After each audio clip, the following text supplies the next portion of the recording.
నమస్తే, welcome to DTV news. ఇప్పుడు headlines చూద్దాం.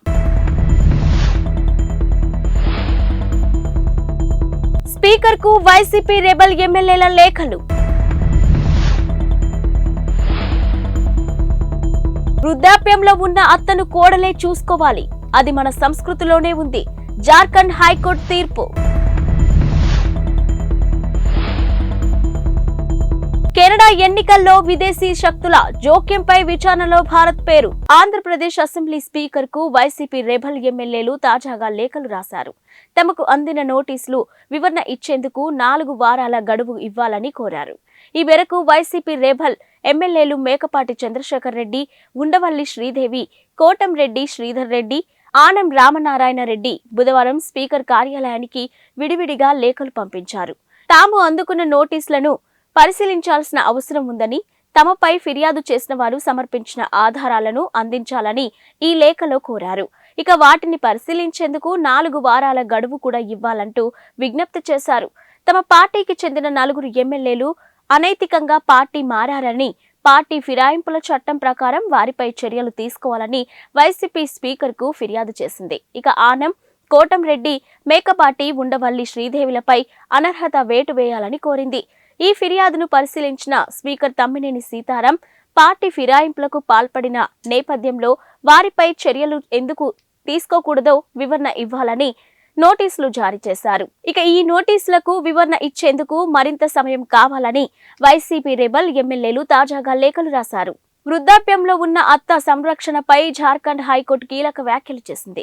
ఆమె సంరక్షణ బాధ్యతను చూసుకోవాల్సింది కోడలేనని, అది మన సంస్కృతి సాంప్రదాయాల్లోనే ఉంది అని పేర్కొంది. ఇక ఓ విడాకుల కేసు సందర్భంగా కోర్టు ఈ వ్యాఖ్యలు చేసింది.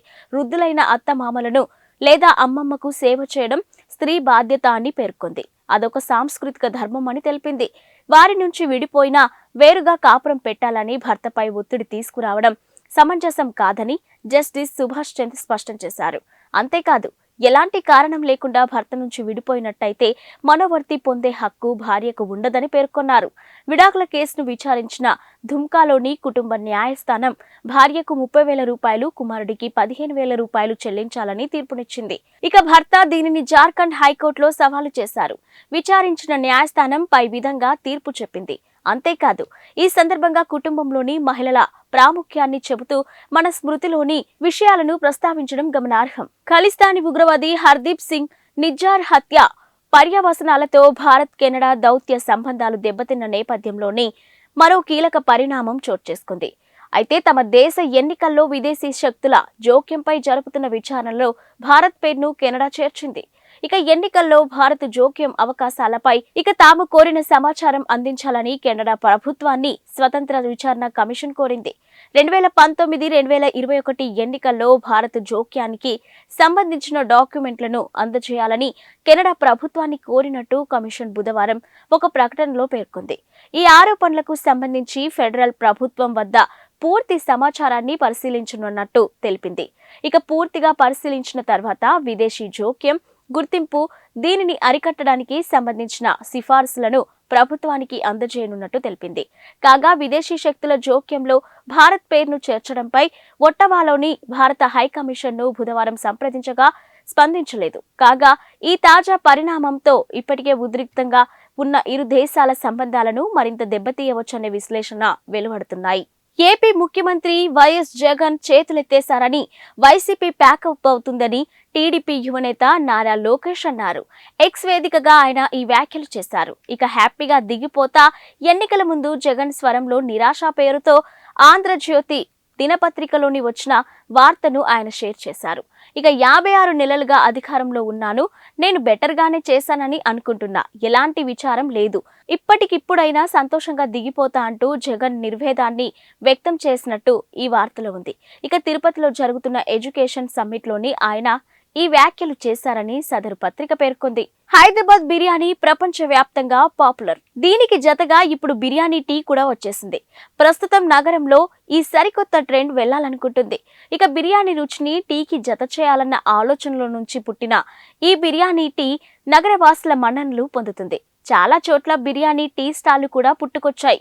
ఇక బిర్యానీ టేస్ట్ కు ప్రధాన కారణం అందులో వాడే మసాలా దినుసులే. ఇక భారతీయులందరూ ఇష్టపడే ఒకే ఒక్క పానీయం టీ.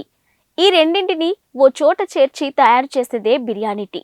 ఇక వేడి నీళ్ళలో స్ట్రాంగ్ టీ పొడితో పాటు బిర్యానీలో వాడే ఆకులు, దాల్చిన చెక్కలు, మసాలా దినుసులు, సోంపు, కావలసినన్ని యాలకులు, నల్ల మిరియాలు, గసగసాలు, అర టీ స్పూన్ ఫెన్నెల్, అర టీ స్పూన్ టీ ఆకులు జోడించి దీన్ని తయారు చేస్తున్నారు.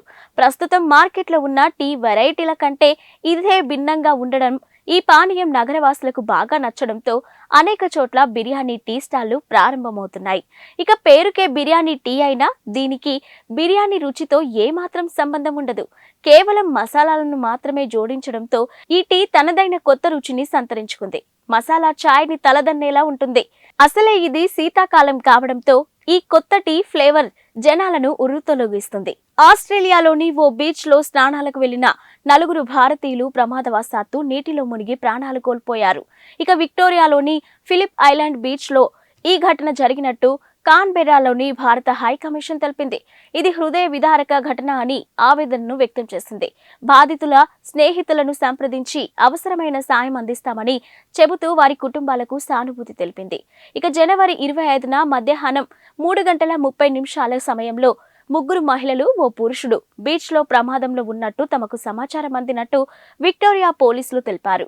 వెంటనే అక్కడికి చేరుకొని వారిని రక్షించే ప్రయత్నం చేశామని, అయితే అప్పటికే 2 మహిళలు, ఓ పురుషుడు ప్రాణాలు కోల్పోయారని తెలిపారు.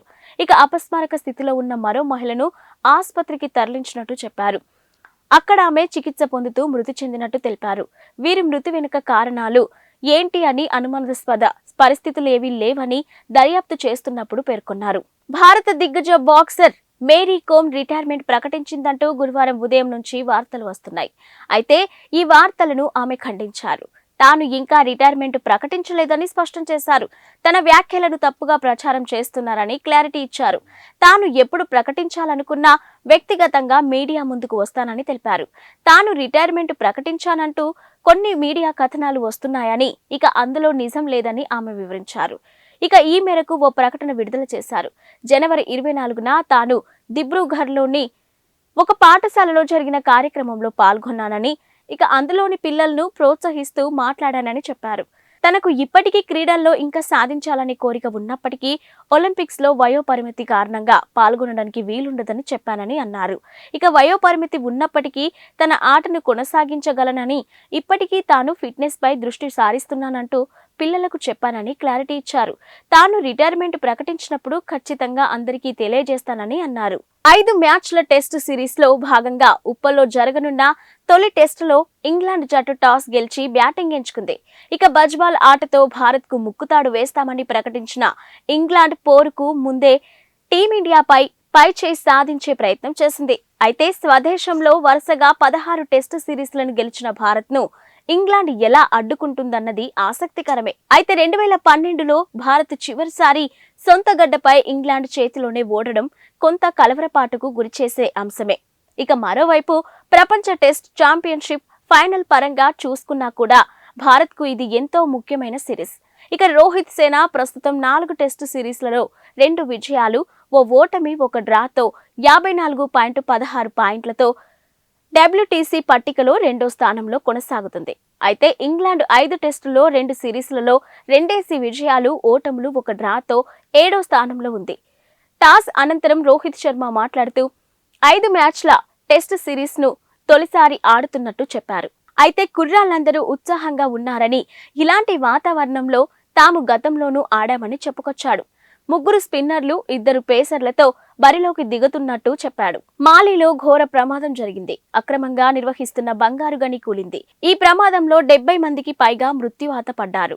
గత వారం జరిగిన ఈ విషాద ఘటన ఆలస్యంగా వెలుగులోకి వచ్చింది.